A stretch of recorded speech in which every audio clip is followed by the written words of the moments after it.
On today's episode, we will be discussing a surprise potential replacement coach for Errol Spence Jr. Tyson Fury reveals the only UFC fighter that can beat Jon Jones. I wonder who it Oh, is. and also the Colorado Buffs, Deion Sanders. It's personal. We are joined by NFL analysts for a recap of week 2 and our picks for week 3. Stay tuned and find out more. Give me a bridge up. What up, y'all? Welcome to another episode. Give me the bridge now. I feel like busting loose. Busting loose. Give me the bridge now. I feel like busting loose. Busting loose now. There's only this because in boxing, one punch can change it, no matter who you are, no matter how good you are. I love her because she from the hood though. From the hood though. She like really from the hood. Loose make you feel fine. Talking about busting loose. That's not said Nate will never live that down. No, he won't. But it's not about it's about how he gets up. They doing that. They doing that Wakanda scene when they was just It's about your heart because you can get knocked down so many times and people can make fun of you, but it's about their resilience.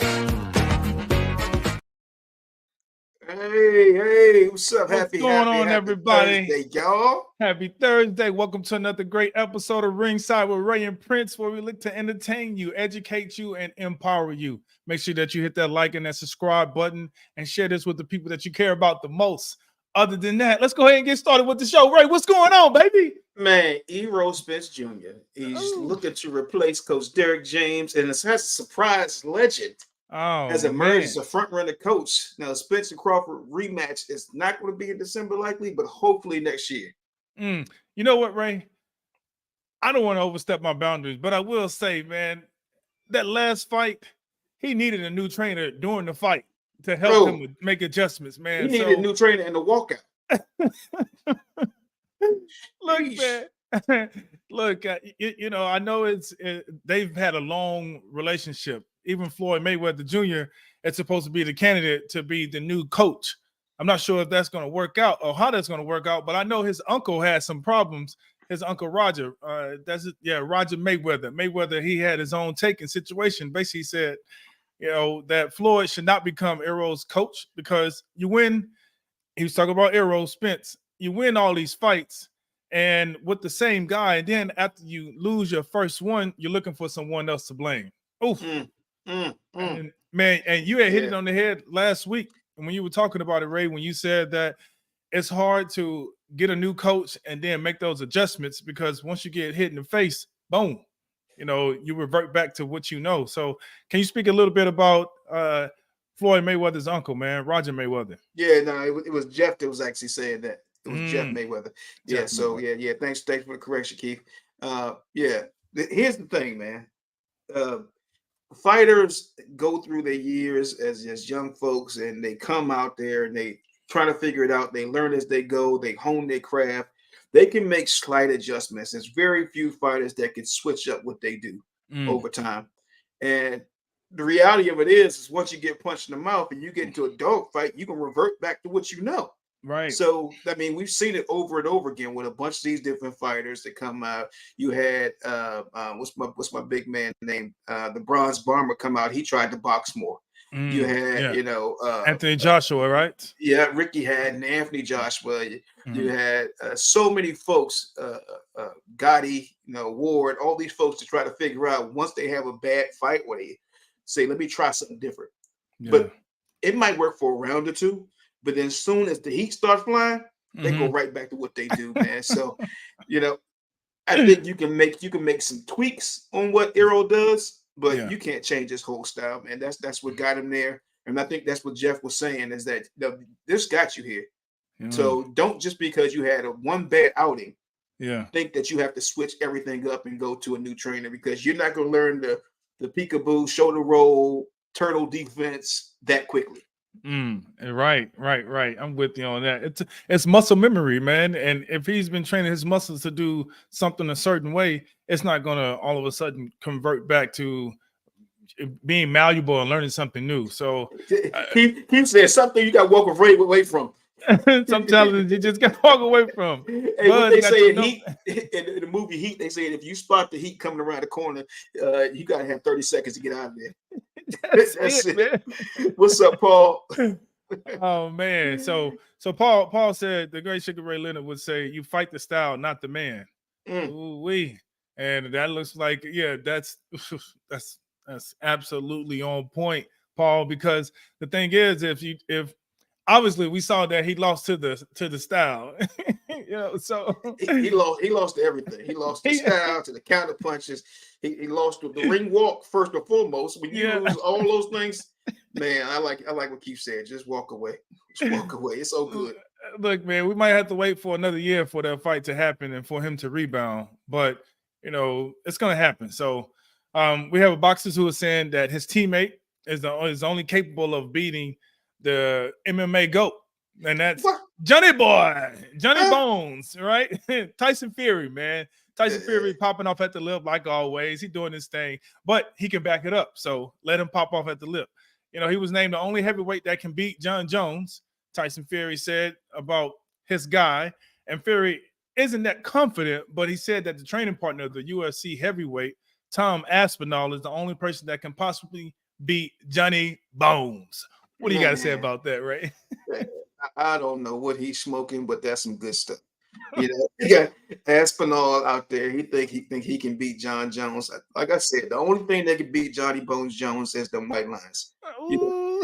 Stay away from sniffy sniff. And man, Bones Jones is one of the all-time greats, and Aspinall just doesn't have the skill set to beat this man. I mean, anything in MMA can happen, right? It can happen. Go in there, get kicked, the punch. You've seen it. Lesser fighters get lucky, but man, I ain't seen nobody put the wheels to Bones Jones yet. No, and if you do, he figures how to beat you. He figures out a way to beat you. Like his fight with Gagne, it was like a quick fight. Exactly what our girl Ashley Yoda said. Heavyweights, they come in to either get knocked out or knock someone out. But when Jon Jones, he put him in his submission headlock and made him tap out. Like that just shows you his IQ and what he was thinking and how he came in and ended the fight. He already knew that he didn't need to go toe-to-toe with this guy, because this guy, once he gets into a rhythm, he's good to go. And so right away, he just tapped him out, and that was the end of the fight. So yeah, he's an all-around good fighter, man. Bones Jones is one of the best in that way. And I get what Tyson Fury trying to say, because Aspinall has pretty good hands. I think he said he could have been he could have made it as a professional boxer. But here's the reality of it, man. Look, stay in your lane. Stay in your lane. Stay in your lane, bro. Hey, and if you're trying to get out, put your blinker on, man. So look, man. So we got a good one for you guys. We just want to let everybody know. So make sure that you tune in tomorrow at noon Pacific to catch our week 2 analysis and week 3 picks with our NFL analyst, Miss Ashley Ross. If you don't know who she is, Duval. We got a little teaser. Check it out, y'all. Y'all know it's personal. You know what time it is. It's time for us to break it down. We got to bring in the NFL expert, Miss Ashley Ross. Listen, it's personal. NFL week 2 in the books. I know that Ray is happy out here because his Cowboys are marching on home. Reality of it is, he's still Mr. Irrelevant. I mean, he can throw, he can run, he can do it all. Just put a cape on his back. Every season, Hard Knocks makes you a believer this is going to be the year. You know who I got. I'm ready to 10 toes down with Duval. Must be the money. Nice. Thanks, guys. Come on, Cowboys. Bustin' loose, gal. Bustin' loose to my love, Jones. Man, so you saw Ashley was all out there. She was talking about the NFL picks, and she talking about my Cowboys marching on. Unfortunately, we had some bad news today, and Keith had to bring it up. Trayvon Diggs has a torn ACL, man. Oh man. You know, and he did it in practice. It's sad to see, as much as our defense is shining. You know, that was one of the only things I was scared about, injuries to be able to derail us. But we have some good depth. Deron Bland's gonna come in. We got some good backups. So we will miss him, man. So speedy recovery to Trayvon. Man, yeah. Even though I'm not rooting from Dallas, man, it just hurts my heart when any player gets hurt because I know they want to contribute. And so even if he feels like it's a Super Bowl year, like he's a dog and he got to get out there. So he's important to the team. So speedy recovery, Mr. Diggs. Keep doing your thing, man. Yeah, man. And so these week 3 picks are coming up. You know what we're about to get into. And just a quick reminder: after week 2, who won that? Who won? Had the most wins and picks? Do you know? Does anybody know? I don't recall. I do not recall. But what I will tell you is, look. Make sure that you all go to Instagram, follow Ringside, the official show, and add your picks. Add your picks for the week. We want to know. We want to know who's your favorite team. Who do you have? Who you got? Because like Ray's talking this smack. I think Ray won by 2 points, by 2 games. So I give him a win is a win. A win is a win. I give him week game, 2. Look, half a game. I'm taking week 3. I'm taking week 3, and I'm taking names and I'm chewing bubble gum. And you and Ashley, y'all going down, baby. Y'all going down this week. Nah, we're gonna have some prizes coming up. So make sure y'all tune in, go like, subscribe, follow us on Instagram and everywhere else. And so get involved. We're gonna have a good time. Right, exactly, man. Now, since we're gonna have a really good time, let's go ahead and hit them with Stand Above the Ropes, Ray. What you got going on, man? What's your words of wisdom for today? Man, my words of wisdom is life don't stop. You may have something going on in your household. You may have something going on with your friends. You may have something going on at work, but life's gonna keep moving on with or without you. So you got to keep your chin up and you got to keep moving. You got to stay above and stay faster, stay in front of all that nonsense. You keep it moving, because as soon as you slow down and you stop, it'll beat you down. So stay strong, stay above the ropes, keep fighting, keep moving. I love that, man. I love that. I'm gonna piggyback off of you, and I'm gonna let everybody know that life is a marathon, and your mind is a tool that you need to help you get through that marathon. Let's say that you're running or you're walking and you're exercising and you're looking to get from point A to point B. While you're there, if you're jogging, you're either going to tell yourself to stop and start walking, or keep going.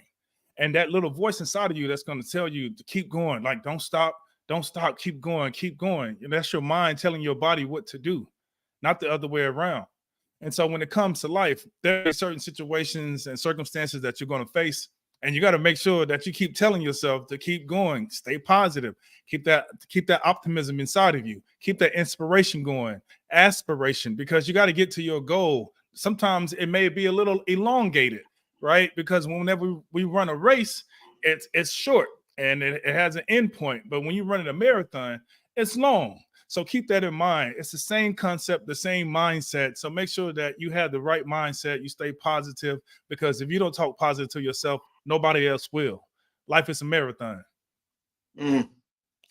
Drop that mic. Man, we dropping the mic, baby. Look, we got to close out the show today. And so I just want to tell everybody, thank you for joining us for another great episode of Ringside with Ray and Prince, where we look to educate you, entertain you, and empower you. Make sure that you hit that like and that subscribe button and share this channel with the people that you care about the most. Also, we have a podcast now. I don't know if you know it, but make sure that you get to know it. Ringside with Ray and Prince, the podcast, is dropping every Tuesday morning at 10 a.m. Pacific Standard Time on Spotify, Apple, Amazon, or wherever you get your podcasts. So this week we have NBA veteran Mario West, and he's on to discuss his journey to the league and his work with the NBA PA. Or I'd say NBA PA, it's NBPA, as director of Off the Court. And that was super interesting conversation, Ray. So be sure to check that out. And wherever you get your podcast. Yeah. And check this out, man. We've been nominated for a Hoppo Award as Podcast of the Year. So October 7th, we're going to be in the house looking to win that award. So keep supporting us, keep liking and subscribing. We're proud to be a partner with Electricast, where we're bringing you guys Ringside and giving you VIP access to some of the biggest names in sports, business, and entertainment as we talk about some of the best stories, the biggest lessons they've learned throughout their life and their journeys as elite performers. Ringside is the brand, and we growing, baby. And we out. You know the rule. Peace and power. I feel like busting loose, busting loose. Give me the